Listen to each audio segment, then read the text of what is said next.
नमस्कार, आप देख रहे हैं अब तक टीवी चैनल। हमारे संवाददाता रोहित के मेहता ने बनासकांठा गुजरात से जानकारी देते हुए बताया, बंधु बेलंडी आचार्य श्री मिश्रा ने बनासकांठा तालुका के मोरवाड़ा गांव के नटवालाल मनसुखलाल सधानी की पुत्री पूज्य साध्वी श्री मुक्ति रत्ना श्री जी मंचा के चतुर्थ वार्षिक पूर्ण स्मरण पर अयोध्यापुरम तीर्थ में प्रभु भक्ति गुरु भक्ति महोत्सव गुजरात के पालिताना में अयोध्यापुरम तीर्थ में विराजित विराट दादा आदिनाथ पर पुष्प वृष्टि पावन प्रसंग पूज्य साध्वी श्री मुक्त रत्ना श्री जी चतुर्थ वार्षिक पूर्ण स्मरण प्रभा बेन नटवालाल मनसुखलाल सधानी की पुत्री मृदुला बेन की 31 वर्ष पहले दीक्षाली थी। आज 4 साल हुए काल धर्म के उसकी चतुर्थी वार्षिक पूर्णतिथि के कार्यक्रम रखा गया है और हमारे संपादक रोहित मेहता की भांजी थी। आज गुजरात के पालिताना में कार्यक्रम का आयोजन किया गया, जो कि आप वीडियो के माध्यम से देख सकते हैं। आइए चलते हैं हमारे संवाददाता के साथ। एक एवा व्यक्तिना संतान एक व्यक्ति ज्ञानस्य फलम वीरती અને એ મદી મારા એને મદી કહેતા સંસારીપણાથી ઓળખતા અમે વિસુગતના અને પંડિતજી પાસે ભણેલા પછી કદી વાત કરશું આપણે થોડી વાત પણ કરશું પણ એ મદી મારા મુક્તિ રત્ન શ્રીનાથ બન્યા અને એમનું જીવન તમારાથી અપરિચિત નથી।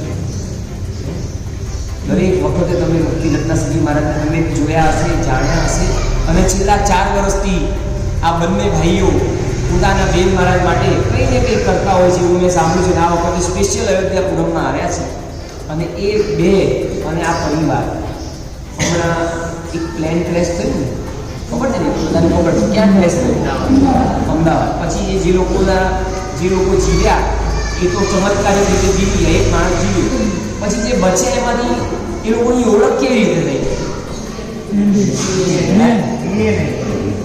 બધું જ ખતમ થઈ ગયું તો પણ અમુક વસ્તુઓ તો કુદરત સાચવી રાખે છે। એ ડીએનએ છે એ ડીએનએ થી ખબર પડે કે આ કયા પરિવારનો છે। એમ આપણે ત્યાં પણ એક સંસ્કાર એક ખાનદાન ગમે ત્યાં જાઓ પણ અમારા માતા પિતાના સંસ્કાર અમારી ખાનદાની તમારી પાસે ગમે તેટલી આપત્તિ આવે ગમે તેટલું તોફાન આવે ચડતી પડતી આવે પણ એ જે આપણને પરમાત્માએ ઉત્તમ માતા પિતા આપીને જે કામ કર્યું છે એ કામ કોઈ કરી શકે એ કામમાં નટુભાઈ સદાની પરિવાર અમારા જયેશભાઈ અમારો અમે નાનપણથી અમારી સાથે ઉદ્યાન કરેલા આવા ઉદ્યાન અમરોલીમાં જ્યારે અમરોલીમાં ઉદ્યાન કર્યા ત્યારે સાથે ઉદ્યાન કરેલા એ પરિવાર આજે પોતાના બેન મહારાજને શ્રદ્ધાંજલિ ગુણાંજલિ માટે આવ્યો છે। તમે બધાએ આજે જોરદાર અયોધ્યાપુરમના અદ્ભુત દાદાની ભક્તિ કરી અને હવે ગુરુદેવ આચાર્ય ભગવાન જીનચંદ્ર સાગર શ્રી મહારાજ એટલે એમના હનુમાનમાં જે એ વિચારતા એમ લાગે છે કે ઘણા બધા પરિવારો ગુરુ ભગવંતની સાથે જોડાયેલા છે। વર્ષોથી હવે મારા સાહેબ જેઓને જોડાયેલા અને સુરતની અંદર ખાસ કરીને મારા સાહેબનું વિશેષ પ્રભુત્વ અને એવા સુરતની અંદર જેટલા પણ પરિવારો રહે છે મારા સાહેબના સંપર્કમાં આવેલા મારા સાહેબથી ઘનિષ્ઠતા રાખનારા એમાં જો કોઈ પરિવારનું વિશેષ સ્થાન હોય તો આ સદાણી પરિવારનું સ્થાન છે। ઘણી જગ્યાએ એવું બનતું હોય કે પરિવારના શ્રાવક શ્રાવિકા જ મારા સાહેબ સાથે જોડાતા હોય ક્યાંક એવું પણ બને કે એકાદ દીકરો જોડાતો હોય એકાદ દીકરી જોડાતી હોય પણ આ એક એવો પરિવાર છે કે જેના દરેક સદસ્યો મારા સાહેબ સાથે ઘનિષ્ઠતા સાથે જોડાયેલા છે।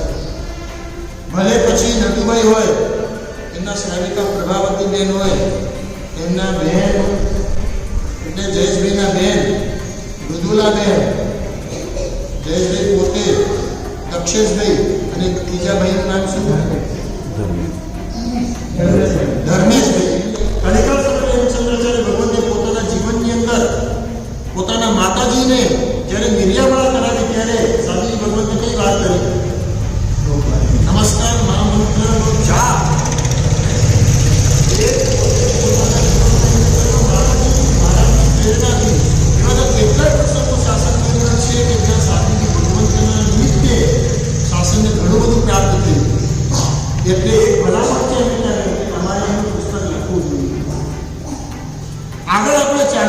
સંયમ જીવન એમને જે રીતે જીવ્યું છે, અને વધારે વાત નથી કરી કે મારા સાહેબ પણ બોલવાના છે. ઘણી બધી વાતો મારા સાહેબના મુખ્યત્વે અને વિરાટચંદ્ર સાગરસિંહના મુખ્યત્વે પણ આપણે સાંભળવાની છે. એટલે જીવનની અંદર જો ઉત્તમ સંસ્કારો મળી જાય અને પછી આપણે સાહસ કરી લઈએ તો જ આપણને સમાધિને મુક્તિની પ્રાપ્તિ થાય. આખા જીવનનો સરવાળો. અને આજે હું એક પુસ્તક વાંચતો હતો, મેં એટલું લખ્યું કે કેટલાક લોકો જીવન કેવું જીવીએ એના પ્લાનમાં હોય છે, અને કેટલાક લોકો એવા હોય છે કે મરણ કેવું જોઈએ એના પ્લાનમાં હોય છે. ખ્યાલ આવે છે? આપણે કઈ પ્લાન કરીએ? આપણે બોલીએ ખરા, સમાજ મતલબ જો કોઈ રાખો સંપત જેવું મય ના પડાવ કેમેણમ, પણ આપણા પ્લાનમાં શું હોય? મરણનો પ્લાન હોય કે જીવનનો પ્લાન હોય છે? એક વિશ માટે કોણ તૈયાર થાય? મારું મૃત્યુ કેવું થવું જોઈએ? વધારે માહિતી અમારી પાસે નથી, પરંતુ જે શબ્દો અમને મળ્યા છે એ શબ્દોના માધ્યમે વિચારણા કરીએ તેમને છેલ્લા વર્ષોમાં પોતાના જીવનને કેટલું જાગૃતિમય જીવ્યું છે. એક વ્યક્તિ છેલ્લા દિવસે અષાઢ સુદ ચોથના દિવસે, અને કોના કહેવાથી એમને ચોમાસું કર્યું હતું ત્યાં અઠવાલાય નિશ્રાની વાત નથી કરતો, કોના કહેવાથી એમને ચોમાસું કર્યું, એમને ત્યાં લાવનાર કોણ? ક્યાં છે મામા? અરે આપણે એક જ છે. એ મામા ક્યાં ગયા હતા? જયેશભાઈ, અશોકભાઈ, અમિતાબેન છે. અશોક મામા ક્યાં છે? અશોકભાઈએ એક ભાવના રાખી કે મુક્તિરત્ન માનું ચોમાસું અહીંયા થવું જોઈએ. બોલો, એમને પણ આની ભાવના થઈ. અને અષાઢ સુદ ચોથના દિવસે, કયો દિવસ હતો એ? પાંચમ સવારે, પણ ચોથના દિવસે શું થયું? પ્રવેશનો દિવસ હતો. પ્રવેશનો દિવસ ત્રીજો પ્રવેશ થયો. બરાબર. પ્રવેશ થયા પછી કોઈને પણ ખબર નહોતી, પણ એમને પોતાના જીવનને એટલી સાવધાનીથી તૈયાર કરેલું કે જેનાથી એમને સહજ રીતે બધું જ મળી ગયું. અંતિમ સમયે સમાધિની પ્રાપ્તિ થવી એ ગમે તેટલી સાધના કરો તો પણ સહજ રીતે મળે એવું નિશ્ચિત નથી હોતું કે આટલી તપસ્યા કરો તો સમાધિમાં મળી જ જશે. એના માટે આખું જીવન તમારે જાગૃતિમાં જીવવું પડે. ક્ષણે ક્ષણની જાગૃતિ હોય તો અંતિમ ક્ષણ આપણે સુધરી શકે છે. એમણે જે જીવન જીવવા માટેની ભૂમિકા તૈયાર કરી, રોજ સવારે 3 વાગે ઉઠી જવું, ભુવસંગરમનો જાપ કરવો, પ્રાણાયામ કરવો, પછી ધ્યાન કરવાનું, અને એમને આ બધી વસ્તુથી કેટલો ફાયદો થયો? કેટલા વાગે કામ કરી ગયા? સવારે વહેલા 3 વાગ્યા પછી. આ સ્થિતિની અંદર માણસ ઉઠે 3 વાગે, અને એ વખતે એમને ગયા દિવસે રાત્રે કેટલા વાગે સંધારો કર્યો? 11 વાગે. કેટલા કલાકની ઊંઘ થઈ હશે? 4 કલાકની ઊંઘ. અને એ 4 કલાકની ઊંઘ પછી એમની કઈ મુદ્રામાં અંતિમ ક્ષણો ગઈ? ધ્યાન મુદ્રા. આવી મુદ્રા મળવી, જાપ કરવો, અને સંપૂર્ણ રીતે સ્વસ્થ અવસ્થાની અંદર, જે કોઈ બેભાન અવસ્થામાં તો ગયા નથી, ઊંઘમાં જતા રહે એવું નથી, બેઠેલા છે એટલે માણસ જાગે વિના તો બેસી ના શકે. અને જાગૃતિની અવસ્થાની અંદર એને કોઈ પીડા થઈ હોય તો બાજુવાળાને ગુમ તો પાડે ને. કોઈ પીડા વગર આવી ધ્યાનસ્થ અવસ્થાની અંદર એમને સમાધિમય મૃત્યુની પ્રાપ્તિ થાય. આ વસ્તુ કેટલા જીવોને આટલા અબજોની અંદર પ્રાપ્ત થાય છે એનું રેશિયો માંડીને ત્યારે આપણને આ વસ્તુની દુર્લભતા સમજાય કે એક જીવને જીવન જીવવું જેટલું સહેલું છે એના કરતાં મરણને સમાધિમય બનાવવું સૌથી અઘરું છે. કેમ કે એનો સમય આપણી પાસે ફિક્સ નથી, અને અનિશ્ચિત મૃત્યુના સમયે સમાધિ મળી જાય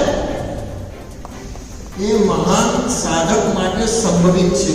જેને પોતાના જીવનની અંદર ક્ષમતાને ધારણ કરેલી હોય, જેને પોતાના જીવનની અંદર સમજણ કરેલી હોય, જેને સહનશીલતા કરેલી હોય એના માટે જ એક સંભવિત છે. અમને અમારા રાજચંદ્ર સાગરજી મહારાજ યાદ આવે એ કહેતા એ આ જ ભૂમિ ઉપર કાળધર્મ પામ્યા.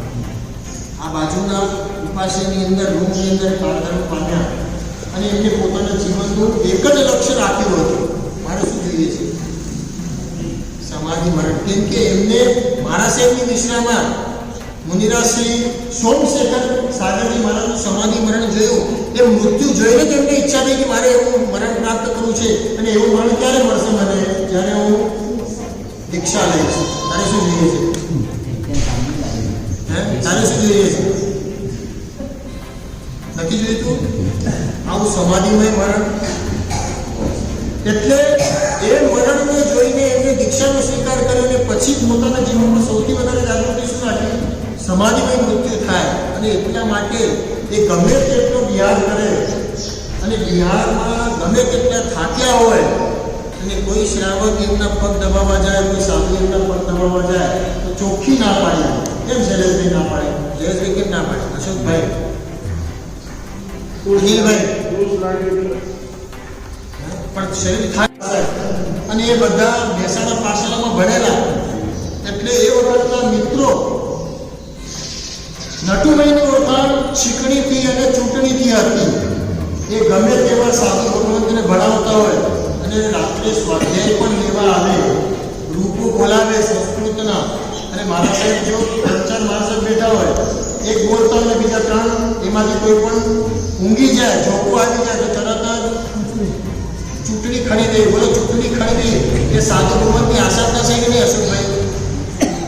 હે કેવાય એ ઘરે આશાતના પંડિતજી આટલા મોટા થઈને શિક્ષક તરીકે એમની જે ફરજ હતી, કેમ કે એમને શાસનના રત્નોને તૈયાર કરવાના છે. અને આજના શિક્ષણની પદ્ધતિ ભલે સ્કૂલ કોલેજોમાં એમ થઈ ગઈ છે કે ટીચર શિક્ષક વિદ્યાર્થીને મારી ન શકે, પણ પૂર્વકાળની પદ્ધતિ કેવી હતી? માતા પિતાએ ઠોકે ઘરમાં અને ભણવા જાય તો ટીચર પણ મારે. અને દીક્ષા લઈને કદાચ તો ગુરુ ભગવંતને પણ છૂટ હોય કે એવા સંસ્કારો ક્યાંક દેખાઈ જાય અથવા પ્રમાદમાં એ જીવ જતો રહે એને સાવધાન કરવાની જવાબદારી માતા પિતાની પણ હોય, શિક્ષકની પણ હોય અને ગુરુ ભગવંતની પણ હોય. આપણે એના પ્રકારના સંસ્કાર લઈને આવ્યા છીએ એટલે આપણને બચાવવાની જવાબદારી માતા પિતાના શિરે, ગુરુ ભગવંતના શિરે અને આપણા શિક્ષકના શિરે હોય છે.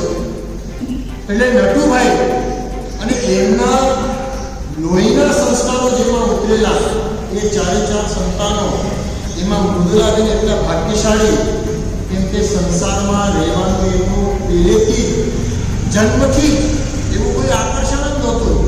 અને એ આકર્ષણ નહીં હોવાના કારણે એમને પોતાની યુવા અવસ્થાની અંદર એ પરાક્રમ કર્યું. કોઈ પણ વ્યક્તિને પોતાના જીવનની અંદર 3 બાબતો મળી જાય તે બહુ આગળ પહોંચી જાય. એનો મોક્ષ વહેલામાં વહેલી તકે થઈ શકે. સૌથી પહેલી વસ્તુ છે સંસ્કાર. માતા પિતા જે સંસ્કાર આપે, નાનપણની અંદર જો ઉત્તમ સંસ્કારો મળી જાય તો એ બાળકનું ભવિષ્ય બહુ સારું બની શકે. પણ એમાં સંસ્કારો મેળવવા માત્રથી કામ થતું નથી. એના સંસ્કારોની ઉપર જો એની પાસે સાહસ ન હોય,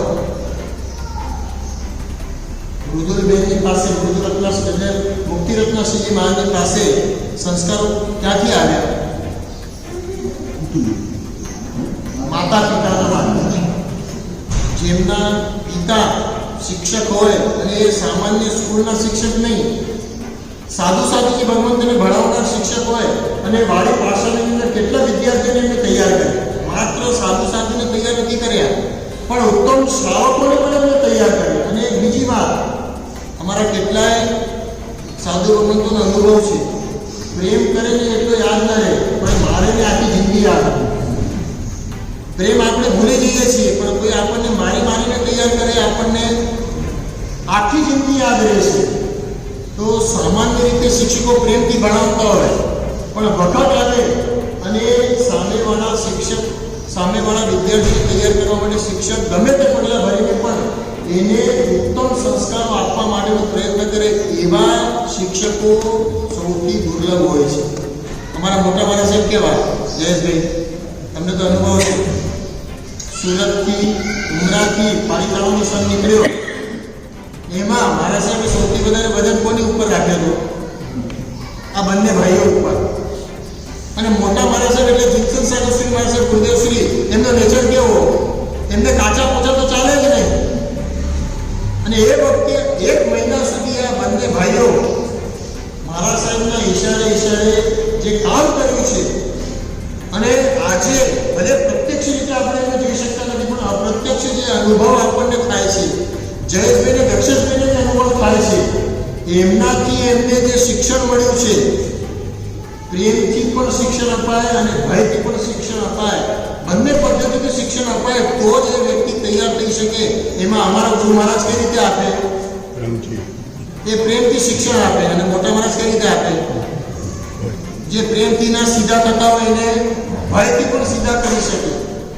એટલે સાહસ, જીવનની અંદર જો સાહસ ના આવે તો વ્યક્તિ ઉત્તમ સંસ્કારો મેળવીને પણ ઊભો રહી જાય છે, સાહસ કરી શકતો નથી.